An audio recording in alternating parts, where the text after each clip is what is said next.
Rob Kelley is on the line with us this morning. We talk a little bit about supply side issues, and in particular, one issue that has been very, very big in recent weeks, and that has to do with baby formula. Our conversation with Rob Kelley is brought to you by Marcus and Mack, a law firm representing injured people. Rob is a supply chain expert and a senior partner in Headstorm, and he joins us this morning. Rob, where are you? What city? I'm in Dallas, Texas, and we also have an office in Pittsburgh. Oh, do you really? We do, yeah, Lawrenceville. What does Headstorm do? Headstorm is a management and technology consulting company. We help companies with a lot of technological innovations, but we also do have a focus in the supply chain and transportation space. Well, that certainly is a topic for this baby formula shortage that has happened here. Supply chain has been such a new part, but a big part of the American lexicon here in 2022. And this baby formula shortage is something that, you know, we look at things and we say, well, in 6 months, what are we going to be talking about? What's the next shortage? It was baby formula this time, but it's all across the economy, isn't it? It is. I've done a number of shows talking about automobiles, automobile parts. Obviously, energy is a big issue right now. So there's a number of sectors that are impacting consumers. So we think about supply chain issues and, in particular, empty store shelves, and we say, okay, where was the breakdown? With Abbott Labs in Michigan, Rob, where was the breakdown for them? Well, it did start with Abbott Labs, and we need to remember that. There were some contaminations that were occurring in the plant, not necessarily in the production line per se. There was a whistleblower that came out in October and basically notified the FDA that there were some problems occurring at the plant. I think the FDA also has some responsibility in this because for whatever reason between October when that whistleblower submitted their report and February, there was little to no action that was taking place. And instead of partnering with Abbott to fix the problems, unfortunately it led to a very drastic step, which was to close down the plant altogether.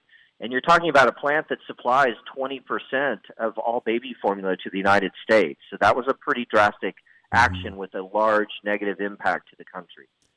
It seems, Rob, as if every time there's a crisis such as this, when it has to do with supply chain, there are many, many different agencies and organizations that never miss the chance to screw it up and to make the situation worse when it didn't need to be that way. Was that the case this time?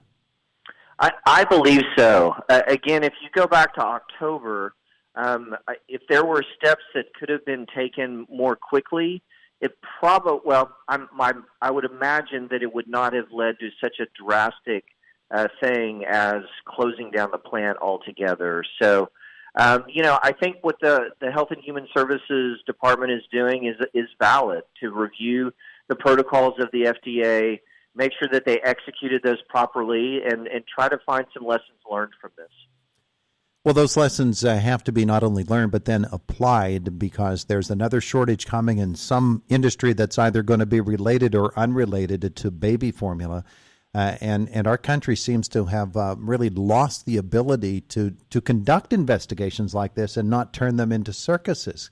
Can it be an investigation that is done with integrity and with solid results? I believe so.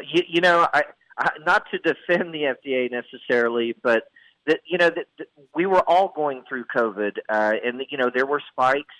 So a lot of people were working from home, were maybe not as productive as they could be or could have been under circumstances in that time frame, and that's one of the things that the FDA gave as a reason, not to provide an excuse, but there were impacts on productivity for sure, and the COVID was a once in 100-year type of event. So hopefully they'll learn from this, they'll make some changes, and hopefully we'll be able to have a smaller impact the next time something like this happens. Meanwhile, moms and dads right now are struggling still to get baby formula, and it has some real dangerous real-world consequences.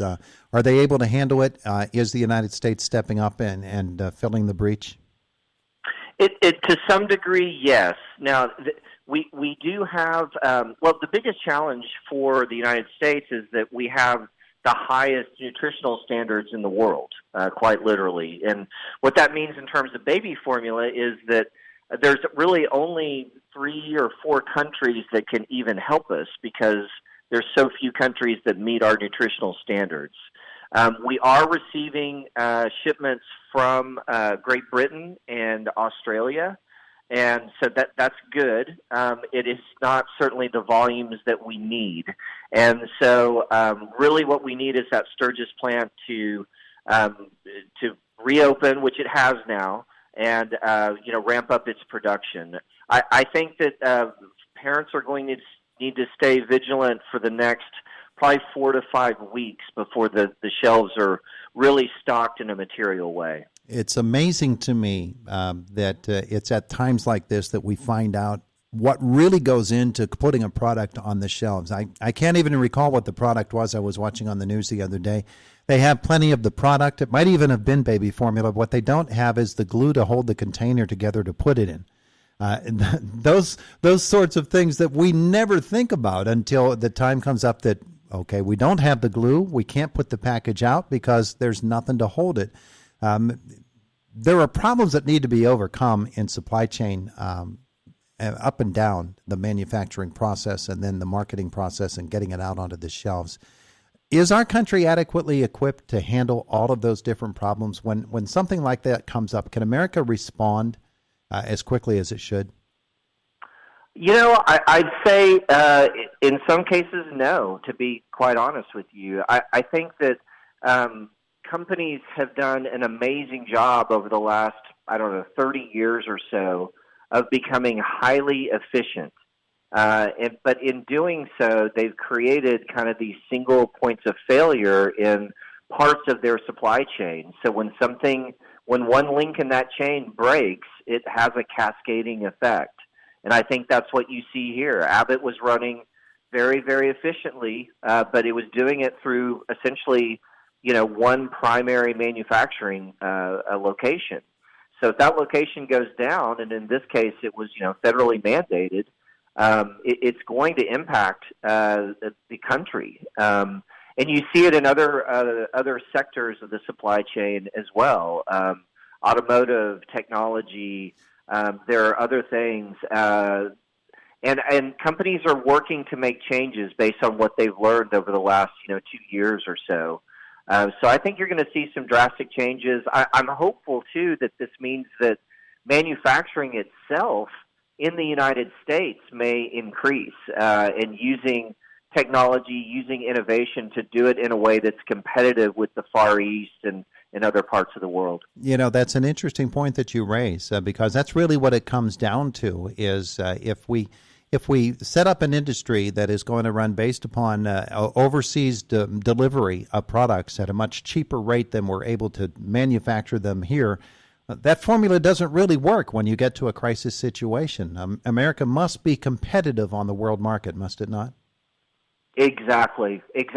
And, so it comes down to manufacturing here in the U.S. It also comes down to simplifying the supply chains and less reliance on countries that are on literally the other side of the world. I will tell you that I'm seeing real estate prices in Mexico and Central America rise dramatically because American companies are looking to move some of that manufacturing capability from the Far East, to a nearshore type of situation to hopefully, simplify and mitigate some of these supply issues. Rob, are there still thousands of ships just hovering, floating off the shores of California, waiting to unload in the docks? Is that still a big problem for us in this country?